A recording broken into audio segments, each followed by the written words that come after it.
So we have another activity for you. Here is our M&M activity, and I really like this one. It's a lot of fun. So I usually start by asking kids like, "What colors of M&Ms are there?" And they rapid fire them. They know them pretty quick. Mhm.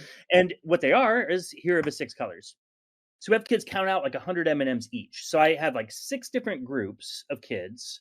They each get assigned an M&M color. So we have a green group and a red group, and so on and so on. And so they just get a pile of random M&Ms and they have to take them to the other tables. And then the goal is to get 100 M&Ms of that color. And so this is a third grade activity. And so we're kind of dealing with some math concepts here too, because they're going to be adding and subtracting within 100, and that's something that they need to learn in third grade.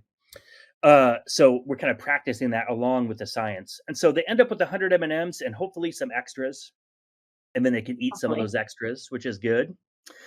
And so then we have them take them and we bring them outside with the 100 M&Ms divvied up amongst their group members. So they're all standing in a line. And one of my colleagues was brave enough to do this. Uh, so all the kids are standing in a line here. And he says to them, and I've done this a bunch of times too, it was great. So I've made you do homework, I've made you do assignments, I've made you learn, I've made you work hard. Now it's your time for payback. Throw the M&Ms at me, and they just like start chucking M&Ms. It's fun. It goes all over the place, like it's all over the lawn there. It's a great time. He looks legit scared. I mean, He look at does him. He look was like, scared, doesn't he? He's still I teaching told to you to this throw them day, at so me, he but survived this activity. He's doing okay. He's yeah. doing great.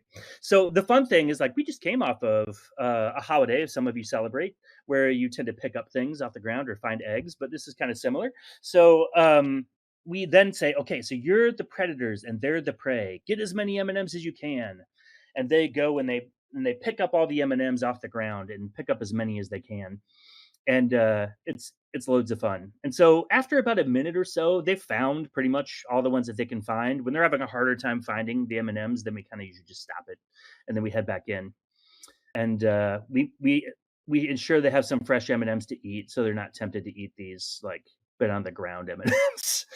So, Yeah. yep. We also check to make sure, by the way, that no one's allergic before this Oh, activity. okay. Yep. Good. Okay.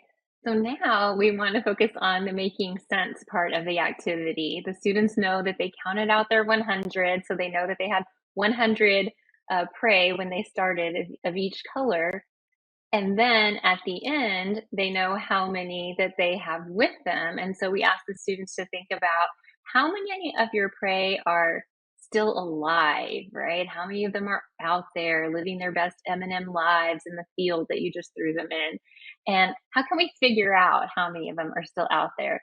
And they'll say, well, if we just subtract the ones that we have that we captured, then we can get how many are still living. And so they're able to put this in a table and again, using their math skills, come up with how many are still alive.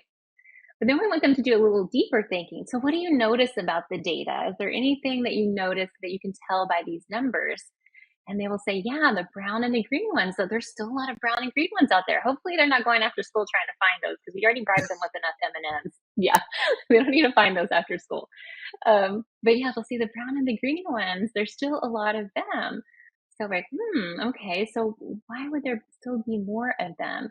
And we can ask them, how would you visualize this data? How would you put it together to show how many of them are still alive? And so we give them some options here in how they would want to diagram or visualize their data. And so you can see here that some of them may choose to put it in a bar graph style, fun with their M&Ms there.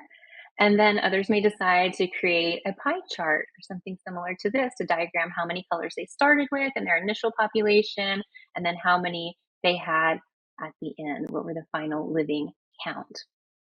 And sometimes this takes some scaffolding from the teachers to help them, Wow. but they do get there. Yep. And then we want to say, well, how does this apply to the real world? How might organisms in the real world use um, this same the same coloring, right, to hide? And so we can see here on the left, we have a dead leaf butterfly, and you can barely tell that it's a butterfly. I mean, you'd have to know that it's a butterfly to tell, right? It's very tricky. And then Jesse, you said on the right, is that fish, right? You said that's Yeah, a they are. fish. Yeah, look just like leaves, don't they? Man, Yeah. they do. Okay, so we see there that how we're hiding. And then another examples that we have here, we can see the gecko on the left, and it's camouflaging, it's hiding with the tree. And another interesting thing, we have the Arctic fox here that actually changes its coat color depending on the season. So in the winter, it will have a white coat where it's going to camouflage with the white snow, but that white coat's not going to do it very good when it's summertime and the snow has melted. So it then changes its coat to be a gray brown color to match the covering during the summer. That's Look cool. at this pretty thing, this orchid mantis. Orchid Oh, mantis. yeah. Can you imagine, Jesse, if you're, like, going in and, like, smelling a beautiful Oh my orchid gosh, yeah, and you're like, that's like my "Oh, look nightmare, at" right? Like, yeah, and this, like, see a raptorial bug in leg there. just comes and grabs Ah! you. Beautiful, but not nice. So you said So this is good. predators, like, so what's it Yeah. like, why would predators need to be camouflaged? Yeah, so we wanna make sure that we tell our students that predators, not just the prey wanna hide, but the predators also wanna hide so that they can Oh, yeah, go out there and, like, attack, right? They can be sneaky, moving around without being, visible. They're just waiting for something to come walking by. So, like this one right here, this dead leaf mantis here. It's that's hiding, cool. looks like a dead leaf, and then an unsuspecting prey walks by and, "Wah, gotcha," with its The raptorial front legs. legs, like, you can tell, like, that's probably what's Mhm. grabbing something. What are the I think you know what they call it or what they're called, right? What are they The called? raptorial legs. Raptorial legs, yeah, yeah. Yeah. Yeah, Very fun. And I think these are really interesting for students too, because, maybe they haven't seen them or they're like, wow, where is it? Like they're really engaged and looking for it. So that's always fun. And then look at this beautiful one here. I think this might be a Malaysian tangerine spider. It gives a beautiful color with the leaves in the background. yeah, And you can even see the eyes on it. So you might see, look at all these eyes on this spider. And then something that students might connect with because maybe they've seen at the zoo before, they've drawn pictures of it or they've colored it, are going to be these tigers, right? And the stripes. And when we see the tigers in the zoos or outside of their natural habitat, we might not understand why those stripes make sense. They know tigers have stripes, right? But why do they have yeah, stripes? Well, here we can see them in their habitat with the grasslands and how those stripes have helped to camouflage them along the way. So, like giving that them is something like this too that they can really be like, "Oh, I have some connection to that. I understand that." And then not the adaptations are not always about camouflaging, right? This is almost like the opposite. So what does that look like on those wings there, Jesse?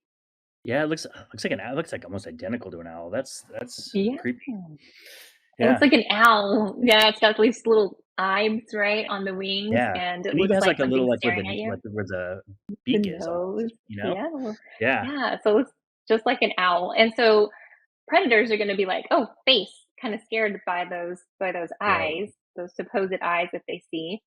And other colors that might say, "Stay away from me. I'm dangerous. You don't want any of this," right? "Get away." Yeah, Yeah, that works for me at the Wasps. I'll be I would be leaving. Yeah, makes sense. yeah. Funny enough, I'm not a fan of, ladybugs. Really? They invade my office, yeah, and so I'm kind of Oh, do freaked they out really? by ladybugs. At your Yeah. house here or at work? No, at work. At work.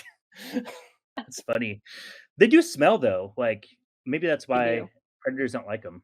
Yeah, ladybugs. And then we can give our students an exit ticket. So we want to make sure that they understand the concepts we were trying to get across to them. So we could ask them like, why did the brown M&Ms survive better? And so we're hoping they say, well, because they were in the brown dirt, and so we couldn't really see them. Or even the green ones, maybe there was green grass, and so those ones were more camouflaged. How is the M&M activity like what can happen in nature? Well, the M&Ms were hiding because they kind of camouflaged, just like that beautiful orchid mantis was hiding in the orchid, so we weren't able to see it.